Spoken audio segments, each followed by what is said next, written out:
Y'all still struggling with the same issues before you fasted. You're still arguing and fussing in your household because you're still holding on to the things and the people that you should have let go of. We're standing on the crossroad of Deliverance Boulevard, our comfortable alley. Deliverance says, I've been set free. I've been made whole. Deliverance says, the Lord is my very present help. Deliverance says, the battle is not mine, it belongs to the Lord. Deliverance says, I got peace that passes all understanding. But Constable says, yeah, I know I'm shacking, but I'm not alone. Comfortable says, yeah, I know I got a drama in my house, but I'm not alone. Comfortable says, I'm not ready to give up right now. Comfortable says, the Lord knows my heart. Well, baby, the Lord knows your heart. And it's desperately wicked above all things. He said, you honor me with your lips, but your heart is far removed from me. We can talk a good game, we can testify a good game, we can preach a good game, we can roll on the floor, speak in tongues, shout till our hair is falling out. We honor him with our lips, but our heart is far removed from us. You may fool me once, but you can't fool God at all. And you ain't getting another time to fool me at all. I ain't so deep, I ain't so wonderful, I ain't so great. But I tell you this, I can sit next to people that are anointed, and I can touch their hand, and it'll shake me up. So if I can sit next to anointed people and know they're anointed, I can sit next to people full of hell and know you full of hell.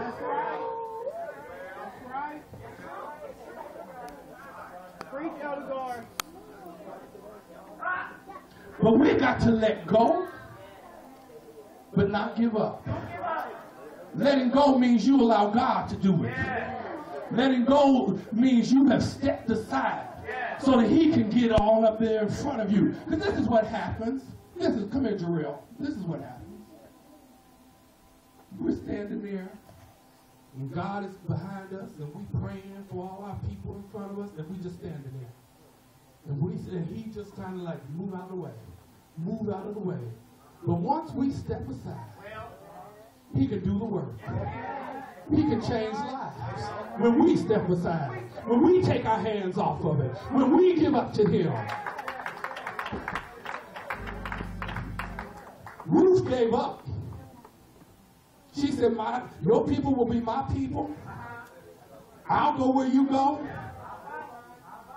She said, and God punished me if I let anything but death separate us. That's how you let go.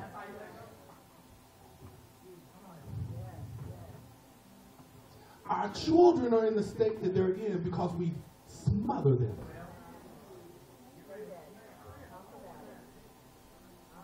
We all know where our children are. We know what state they're in. And we play the game with our mind that, no, they ain't doing that. That ain't what they're all about. But I've come to the realization that in order for God to do the work, I got to be honest about it. I love Devin. I love Rashawn. I love Andrew. But I know where they are. I know what they're doing. And ain't nobody's business what I know about them. But I let them go. They got to do what they got to do to get where God needs them to get to. And you know what? If God forbid, if one of them got to go to prison, that's the path they got to take. But I ain't going into debt trying to get them out. You might think it's harsh. You might think I'm being uncaring. But let me tell you something. We're so busy being God for our children that God can't be God.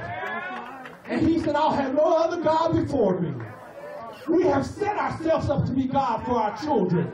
Every time they get in trouble, we there. Every time they need a handout, we right there. So they don't know how to go work and get a job. I thank God for Andrew. He went yesterday, and that's why I wasn't at the thing, for his first job interview. He worked last summer, but he didn't have to interview because he worked at the place he went to after school, so they already knew it. But yesterday, he had to go to a job interview, and he came home yesterday, and he was a little discouraged because it was a little late. Didn't go as he thought it should go. He forgot everything he needed to say. And instead of me saying, well, see, I told you so, you should have been prepared and all that stuff, I said to him, it's your first time. And we're going to pray that the door is open. We're going to pray that you got favor in spite of it all. And if it don't happen, next time you'll know what to do and not to do. And he went on to the bathroom, and I went to speaking in tongues and praying that the door would be open. Right then and there. I said we was going to pray, so I had to pray right then and there so he would understand that he had a father who was loving him, was living for God, and was willing to set aside, sitting in my comfortable chair,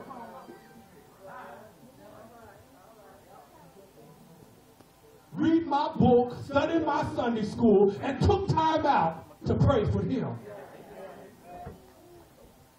Let go. Let go of junk. Let go of people. Let go. Kick them to the curb. Put them out your car. Pack their stuff.